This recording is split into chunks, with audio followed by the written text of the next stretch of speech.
moving forward. As the country tries to recover from the coronavirus crisis, lawmakers begin to consider what should come next. Pro-democracy protests, an update on the rallies in Hong Kong against China's communist government. Following the example of Christ, Pope Francis calls on the faithful to love those who persecute them. And Sisters of Life, how a Catholic religious order is continuing its mission during the COVID-19 pandemic. On EWTN News Nightly for Wednesday, April 29, 2020.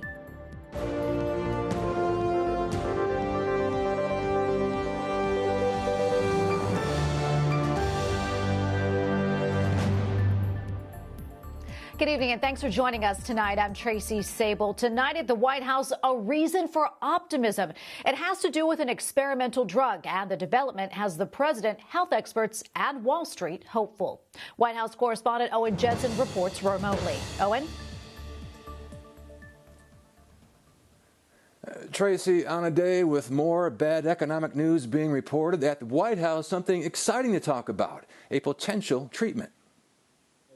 President Donald Trump meets with Louisiana Governor John Bel Edwards. Their sit-down comes on a day of encouraging news that Gilead Sciences' remdesivir has proven effective against the coronavirus. It's a beginning. It means you build on it. I love that as a building block. Just as a building block, I love that.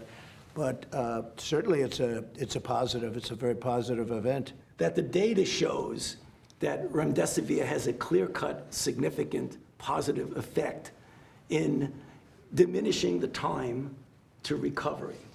Out of the gate, U.S. stocks like that news, but a cold reality check too. The U.S. economy shrank at a 4.8% annual rate last quarter. And tragic news. It's heartbreaking. Dozens of residents sickened with the coronavirus died at a Massachusetts home for aging veterans, the deadliest known outbreak at a long-term care facility in the U.S. We're used to death.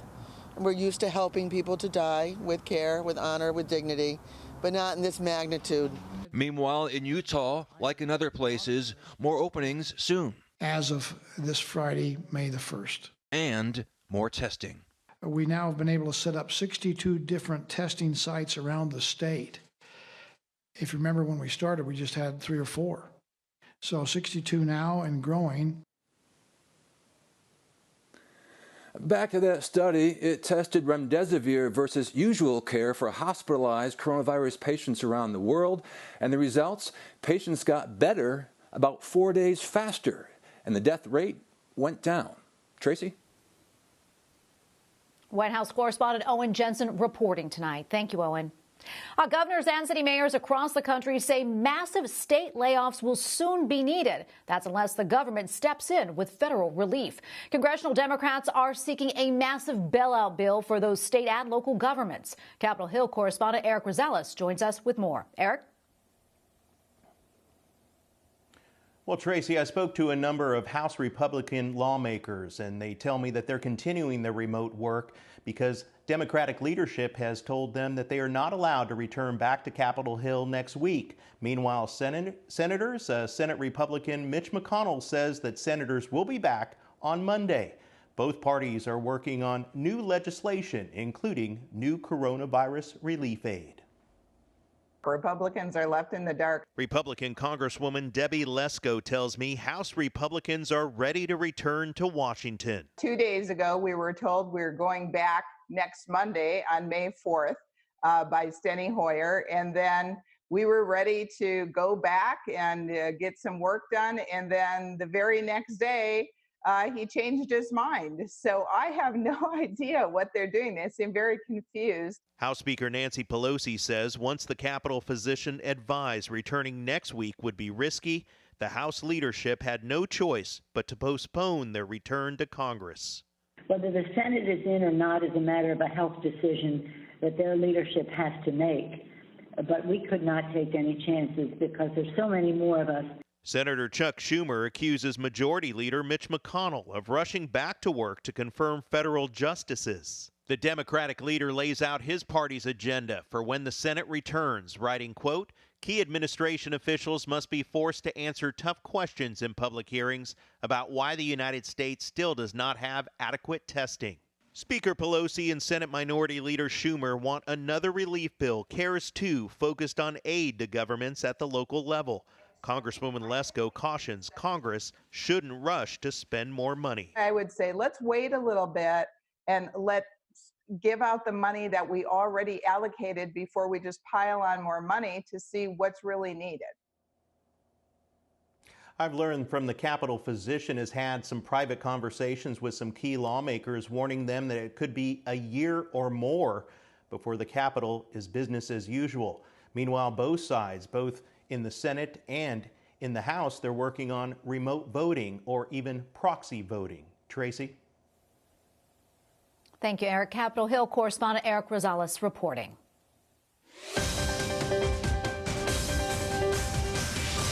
Former Vice President Joe Biden has won Ohio's presidential mail-in primary, which was delayed by the coronavirus pandemic. We're all worried about our health and our families, and women are experiencing much of the pandemic's devastating impacts more than anything else. Millions of women have lost their jobs. The Democratic presidential candidate received the endorsement of Hillary Clinton yesterday, who was the Democratic nominee back in 2016 presidential election. Joe Biden's town hall yesterday comes as a former Senate staffer accused him of sexually assaulting her in the 1990s. The former vice president denied the allegations. During the town hall, Joe Biden urged women who are victims of domestic violence to contact the National Domestic Violence Hotline for help.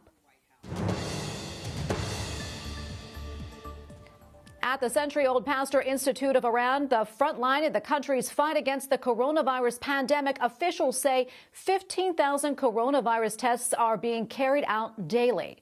A rare media tour was granted today to the key organization fighting infectious diseases within Iran. It was founded in the 1920s and is just a few blocks from the home of the Islamic Republic's supreme leader and presidential palace.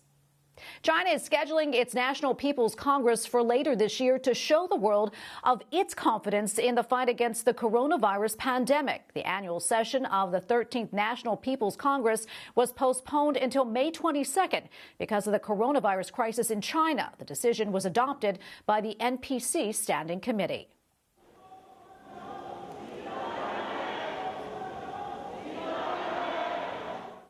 Pro-democracy demonstrators continue to hold protests in Hong Kong. They are assembling despite strict coronavirus restrictions that call for social distancing and no large gatherings. Last year, thousands of people took part in rallies against China's communist government.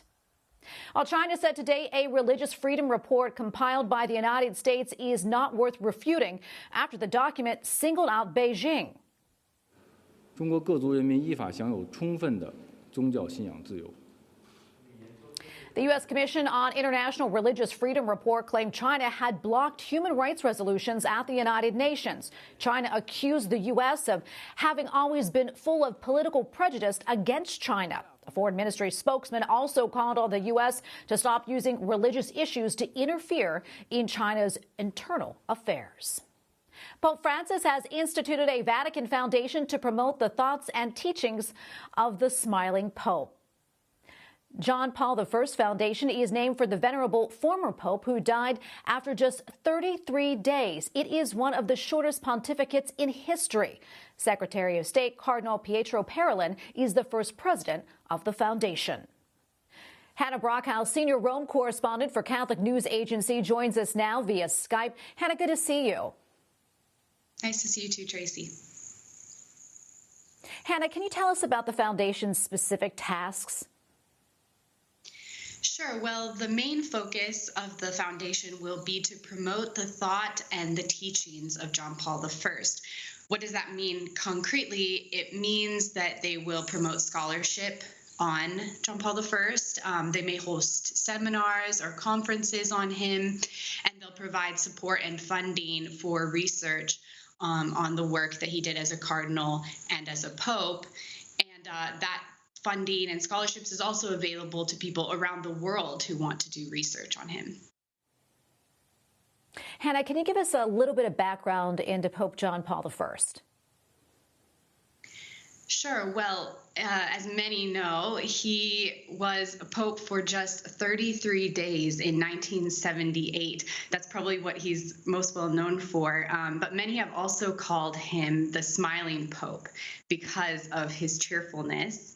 He had a real affection for children and for teaching the faith in an understandable way. He was really devoted to that kind of catechesis. And so though he only gave 4 general audiences during his pontificate, those are considered very important. And as well, he was just known for his immense humility and simplicity, and for his work of bringing forward the work of the Second Vatican Council. That was important to him as well, to continue bringing that forward into the church. And why do you think that he's still relevant today?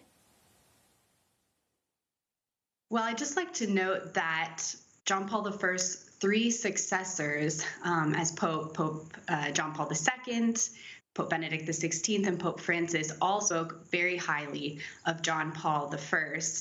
And in 2017, Pope Francis declared him venerable. So his cause for canonization is currently still open. Cardinal Pietro Parolin wrote earlier this week about many of the ways that John Paul I is relevant today, and among these was his dedication to Christian unity and to interreligious dialogue. I think that his devotion to catechesis, to spreading the faith in an understandable way, making it applicable and understandable to everyone, is also something that is very important today. Well, Hannah, thank you so much for your insight. We really appreciate it. Stay safe there in Rome. Hannah Brockhaus, Senior Rome Correspondent for Catholic News Agency. Thank you again. Thanks, Tracy. Coming up, Pope Francis encourages the faithful to model their lives after Christ. And the head of the Archdiocese of Boston is praising the work by some of his priests. We'll explain.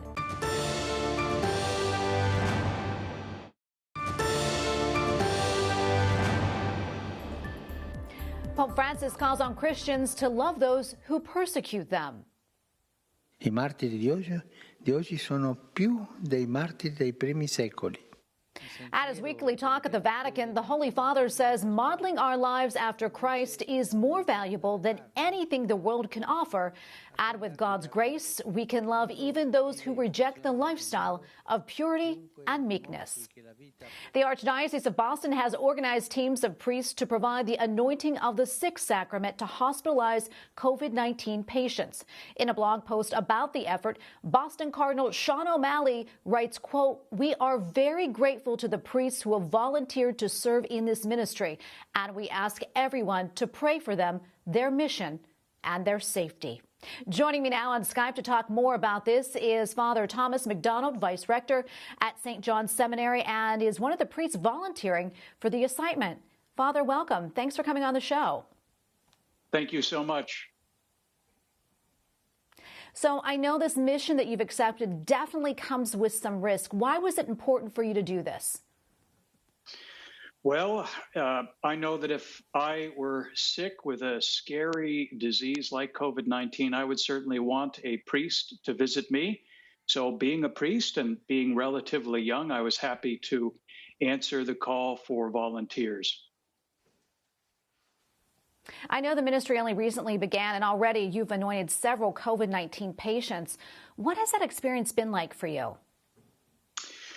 Well, it's certainly a powerful experience of bringing Christ to those who desperately need him. In the Sacrament of the Sick, the priest extends the healing hand of Christ to those who are ill, and I've been privileged to experience that power in my ministry to COVID patients. We know the patients can't have visitors because the virus is just so contagious. That must be so heartbreaking for families. Have you talked to any of them, and what are they saying about that?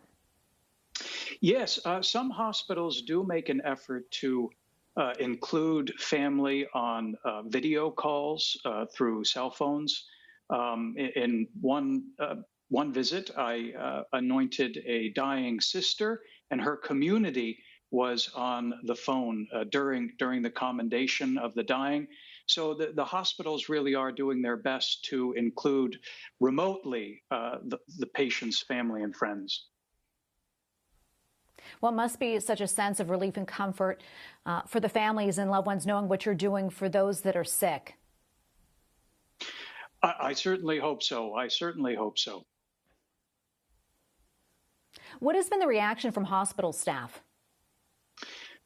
The staff at the hospitals have been incredibly accommodating and incredibly generous with their time and their resources. They provide us with all of the necessary personal protective equipment, and they help us put it on. They help us take it off.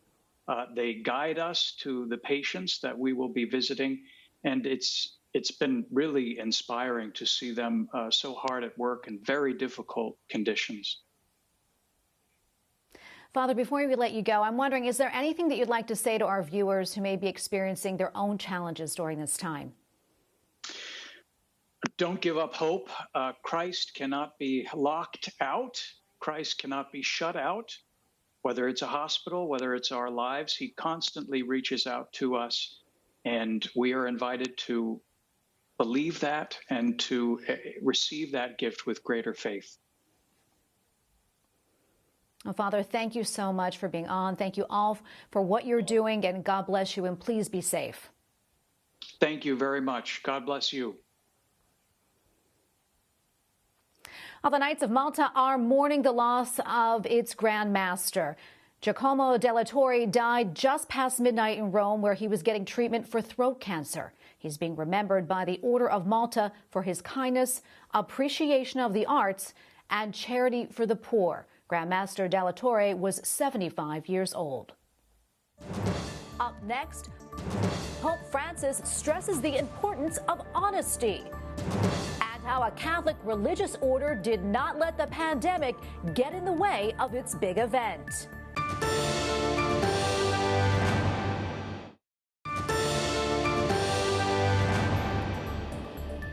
Pope Francis reminds the faithful that we cannot be in union with Christ if we are walking in the darkness.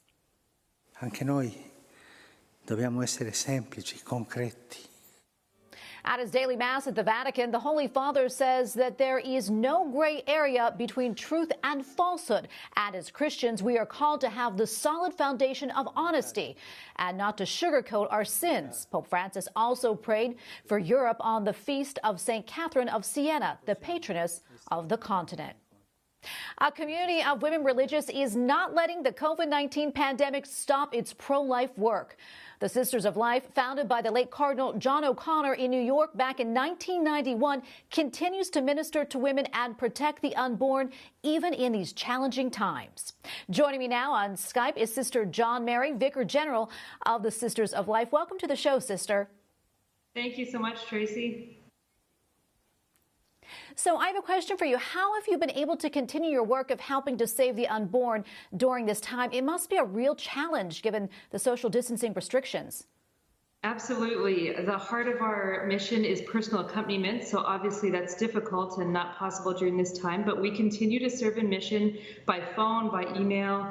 We are receiving new inquiries of vulnerable pregnant women, and our sisters are reaching out and accompanying them by phone and email, delivering food where possible. We do have pregnant women that live with us in one of our convents in Manhattan, so please pray for them. One is due to give birth shortly. So we are serving as we can, and above all, we are praying a second holy hour every day for those affected by the pandemic, and also Divine Mercy Chaplets. So we are very much lifting up people in prayer during this time and continue serving women during the pandemic. Sister, I also want to ask you about the ministry that you offer to women who've had abortions. Can you talk about that and how important it really is to your work? Yes, this is a beautiful ministry called the Hope and Healing Mission, and it's a ministry of accompaniment of women seeking healing after the wound of abortion, as they have the courage to seek the divine mercy of our Lord, of Jesus. And again, our sisters continue receiving inquiries, and I think at this time, many people are at home, isolated, with the silence and quiet. Many things could be surfacing, and it's so important that there is someone to accompany them as they're seeking the voice of the Lord. And we know God is working powerfully in this time, even with the fear and isolation. And our sisters in our Hope and Healing Mission continue to serve women, not only in the United States, but I know they've had inquiries internationally by web form and phone over these last weeks. Well, thank you so much for all your work and all that you do. And you have a big event coming up. And I know because of the pandemic, your annual benefit gala is taking place virtually this year. Obviously, a huge change. Was there ever a moment when you thought, well, maybe we should cancel it this year? Well, we obviously had to cancel the in-person event, which is a lovely evening in New York City. Our benefactors put forth the suggestion of making it virtual, and we are delighted to be now welcoming thousands, I think 5,000 people as of this afternoon online to join us just for an evening of connectedness, of hope, some spiritual nourishment, and to be within the convents of the Sisters of Life and get a glimpse of our prayer and work at this time. So we are very excited to be connected with a large audience tomorrow evening. Yeah, absolutely. Well, what message are you hoping to send by still holding it? You know, I think the universal desire of the human heart is communion. That's what we're made for. And so more than ever in this time when people have been sheltered in and are lonely and just in need of spiritual nourishment and words of hope, we thought we would connect with people that want to pray with us and learn a little bit about our community. So we hope that everyone walks away above all with a sense of God's goodness, of the meaning of their lives, and can be uplifted, you know, during this unprecedented time of disconnection. Well, Sister, can people still attend? And if they can, how can they register?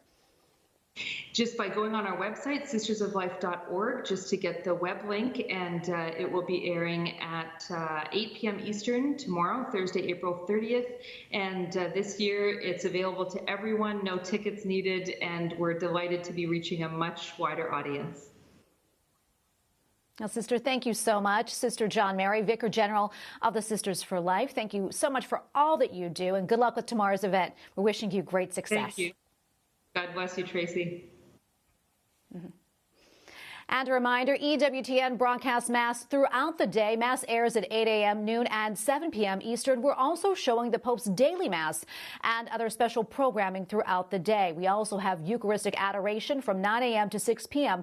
on our website, EWTN.com. We thank you for watching tonight. For the entire EWTN News Nightly team, I'm Tracy Sable. We're back tomorrow with more news from a Catholic perspective. Good night and God bless.